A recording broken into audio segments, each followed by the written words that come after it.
Jai Hind students, I am Jyoti Chaurasia, your science teacher. Today I am going to explain another chapter of science, that is measurement and motion. In this chapter we will study about standard unit of measurement and different types of motion. Firstly we will study about what is motion. Generally we see many objects around us like birds flying in the air, buses, autos, cars, etc. Similarly, the objects like trees, buildings, etc., electric poles appear at rest. How do we know which object is moving and which one is at rest? To find out these answers, we need to understand the terms motion and rest. First is the motion. An object is said to be in motion if it changes its position with respect to its surrounding in a given time. यानी कि वो object तभी motion में कहलाएगी कि जबकि वो अपनी पोजीशन को चेंज करती हो एक फिक्स टाइम पे. And rest, an object is said to be at rest if there is no change in its position with respect to its surrounding in a given time. और object rest में तब कहलाएगी जब वो कोई भी position को चेंज नहीं करती हो, यानी कि वो अपनी जगह पे फिक्स्ड रहती हो, तो उसे हम एट रेस्ट कहेंगे. वो ऑब्जेक्ट क्या होगी, हमारी रेस्ट होगी. Motion and rest are relative terms. I'll give you example. Suppose you are sitting in a moving bus. On looking outside of the bus, you will feel that trees are moving at very high speed. Suppose कि आप एक बस पे बैठे हो और आपको जो बाहर आप पेड़ देख रहे हो तो उसे आपको ये लग रहा है कि बस के साथ वो भी चल रही है. But the person standing outside the bus would say that it's your bus is which is in motion. यानी कि लेकिन जो पर्सन बस के बाहर खड़ा है वो उसे लगेगा कि बस मोशन में है, पेड़ मोशन में नहीं है. ट्री जो है वो अपनी जगह पे फिक्स्ड है, लेकिन आप अंदर बैठे हो, बस के अंदर बैठे हो, चलती हुई बस के अंदर, तो आपको ये लगेगा कि ट्री मोशन में है. At the trees their position appear to be changing with the change in time. जब आप बाहर ट्री को देख रहे हो तो आपको ऐसा लग रहा है कि ट्री की पोजीशन टाइम के साथ चेंज हो रही है. ऑल्दो दे आर फिक्स्ड, जबकि वो फिक्स्ड है. They appear to be in motion, लेकिन फिर भी आपको वो मोशन में दिखाई पड़ रही है. So we can say that same body can be considered to be in motion and at the rest too. There are different types of motion. First is the translatory motion. The motion in which all points of moving body move uniformly in the same line or direction is called translatory motion. ऐसा motion जब कोई object बिल्कुल एक ऐसा motion जब उसमें जो moving object है उसकी सारी बॉडी एक यूनिफॉर्मली सेम लाइन और सेम डायरेक्शन को कवर करती हो, उसको हम ट्रांसलेटरी मोशन कहते हैं. There are two kinds of translatory motion. First is the rectilinear motion. You may have observe the motion of vehicle on a straight road, march past of soldier in parade और falling of a stone.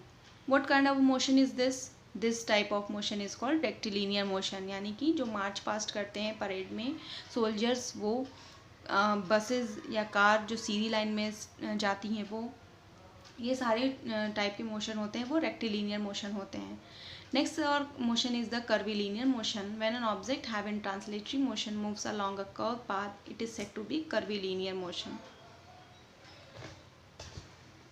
यानी कि जो object curve path में move करती हो वो curvilinear motion show करती है, उसे हम कर्विलिनियर मोशन कहते हैं. Rotatory motion. When a body moves about a fixed axis without changing its position, it is said to be rotatory motion. Like a fan, the center of fan is fixed at a point but the blades are moving.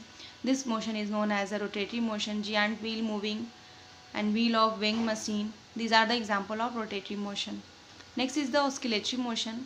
When a body of a whole as moves to and fro about its mean position. यानी कि जब ऐसा motion जब object अपने main position से to and pro motion करता है तो उसे हम ऑस्किलेटरी मोशन कहते हैं.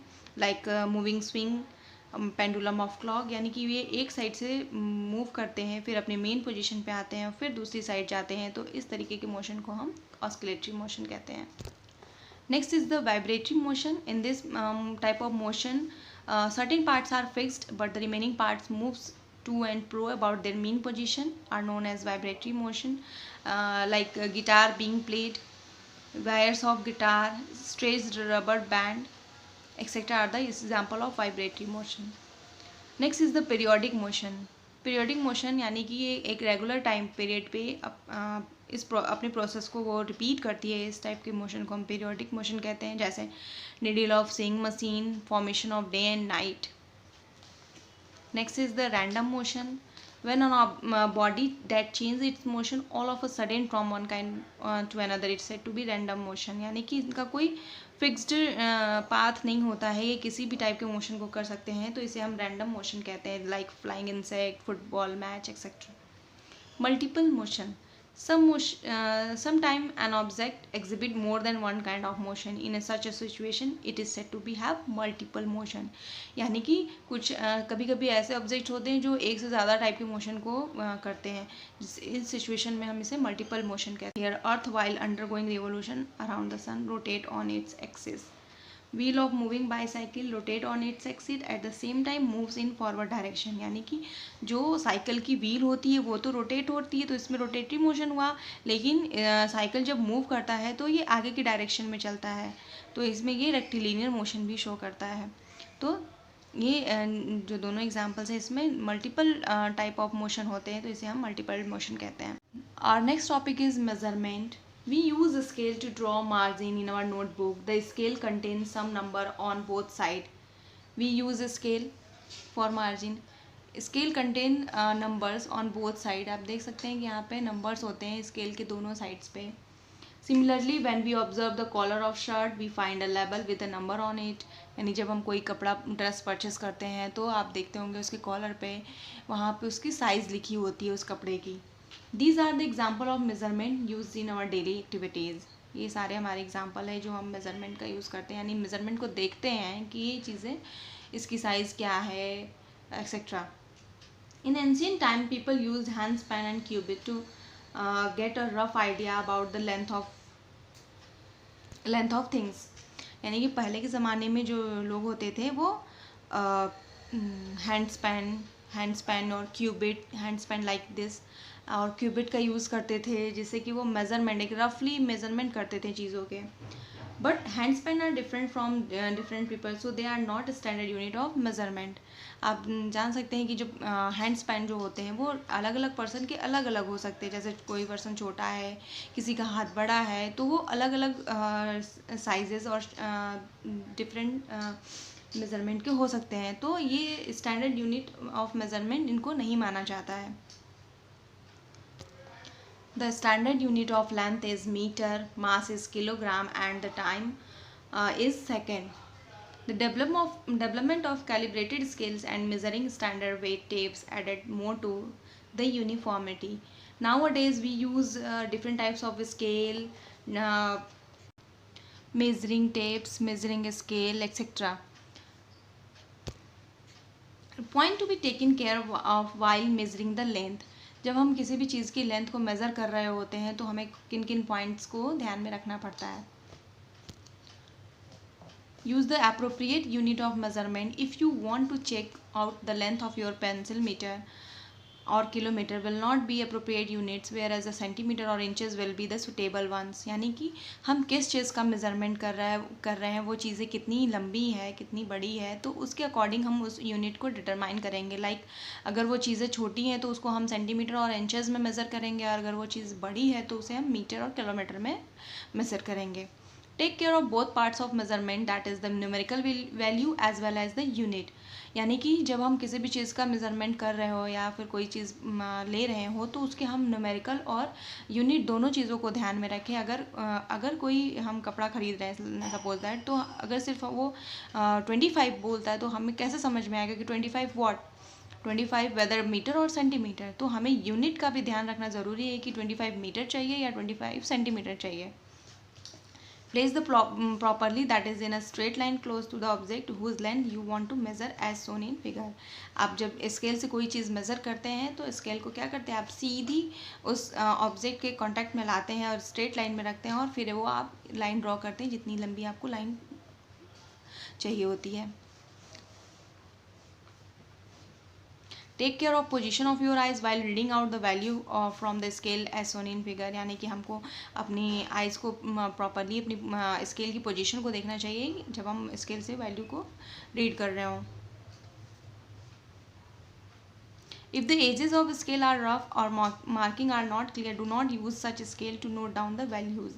यानी जब स्केल के जो एजेस होते हैं, किनारे होते हैं, वो रफ होंगे यानी कि टूटे फूटे होंगे, तो इस टाइप के स्केल को हम मेज़र नहीं करें, मेज़र करने के लिए यूज़ नहीं करेंगे.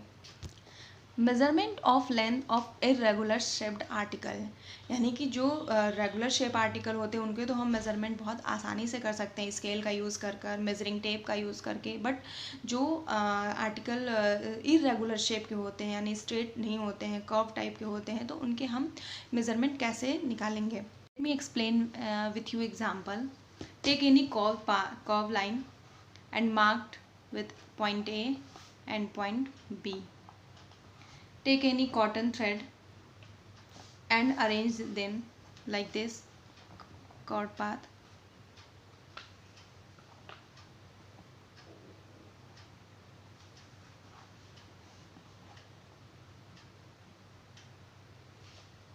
This rope like this, and remaining part of the cotton thread you can cut.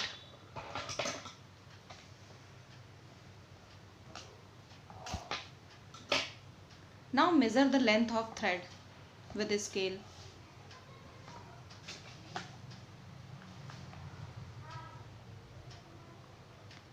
This is 11 centimeter. This is the 11 centimeter long. So we can measure the curved or irregular shaped article. In this chapter we have studied about the measurement and different types of motion. Thank you.